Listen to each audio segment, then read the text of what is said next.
পালাচ্ছিস কেন? আমায় ছাড়ো। আগে বল তুই পালাচ্ছিস কেন? আমি কি রাক্ষস না খোক্কর? ছাড়ো তো, আমায় ছাড়ো না। বোকা মেয়ের মতো কাঁদছিস কেন? আমি কি ছেলে ধরা নাকি? তুই আমায় চিনিস না? আরে তুই কাঁদছিস কেন? কি হয়েছে? আবার কাঁদছিস? ছেলে ধরা।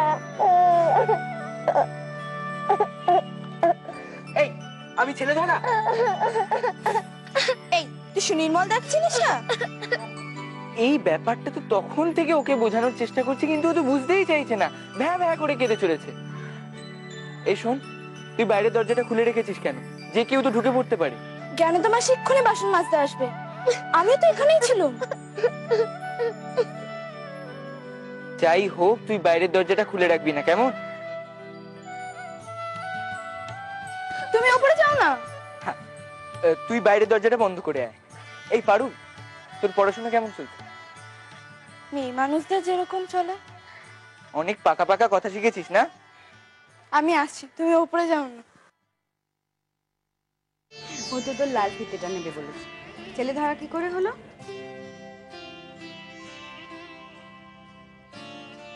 কি রে,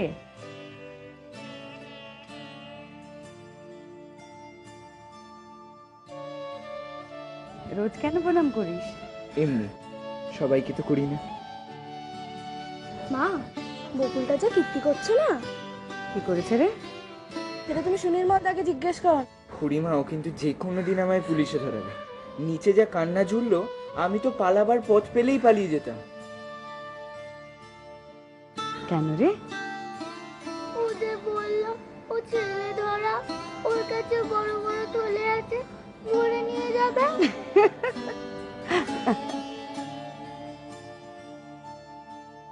দিদির তো কদিন জ্বর, মা ওকে নিয়ে একটু ব্যস্ত আছে। ও মাসে কি, কে দেখে আসবো তো? এখন ভালো আছে।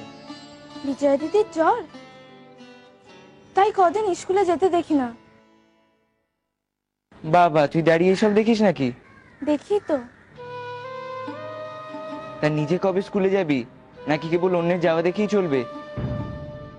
এই তো ওদের বড়দা বলেছে দুটোকে একসঙ্গে ভর্তি করে দেবে। খুড়িমা, আপনি বললে আমি এই দুজনকে নিয়ে যাই? সে আমি বেশ জানি, তুই ভারী বড় হয়েছিস, তেমন হলে তো তোকেই বলবো। আজ তবে আসি। আয়। না, ভাবছি ওপরের যে ঘরখানা খালি পড়ে রয়েছে ওটা বঙ্কুর পড়ার ঘর করে দিই। কোন ঘরখানার কথা বলছিস? ওই যে কোণের দিকের ঘরটা, ওটা তো পেবর ঘর। তার আবার ঘর কিসে? তারা তো বাড়ি ছেড়েই চলে গেছে।